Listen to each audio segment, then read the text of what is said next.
मोसमी पाऊस तुमच्याकडं 26 मे पासून ते 5 जूनच्या दरम्यान चांगला पाऊस पडणार आहे। वेगवेगळ्या भागात विखुरलेल्या स्वरूपाचा खूप काही काही ठिकाणी ओढे नाले वाहतील असा विदर्भात देखील 26 मे ते 5 जूनच्या दरम्यान त्या 10 दिवसामध्ये पडणार आहे।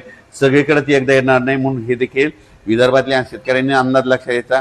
पण विदर्भातल्या शेतकऱ्याला सांगू इच्छितो की तुम्ही काय करा, शेतीचे कामे करून घ्या, शेत तयार करून घ्या, कारण की तुमची पेरणी जरा यावर्षी लवकर होण्याची चान्स आहे। कारण की यावर्षी पाऊस शॉर्टकट मार्गाने येत असल्यामुळं, मान्सून शॉर्टकट मार्गाने येत असल्यामुळे तुमच्याकडे देखील मोसमी पाऊस लवकर दाखल होणार आहे।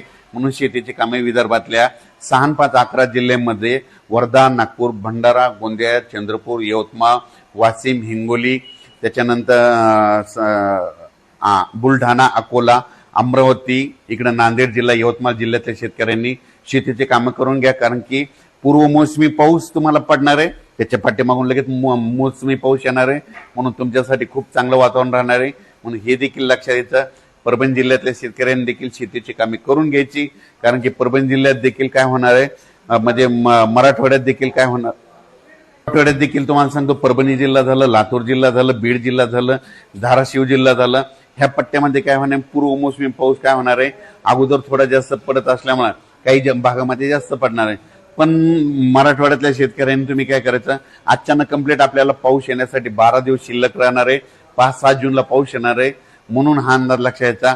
पण बदल झाला तर त्याचा परत निषेध दिला, पण माझं म्हणणं आहे तोपर्यंत आपण आपल्या शेतीचे कामं करून घेणे सगळ्यात महत्त्वाचं आहे।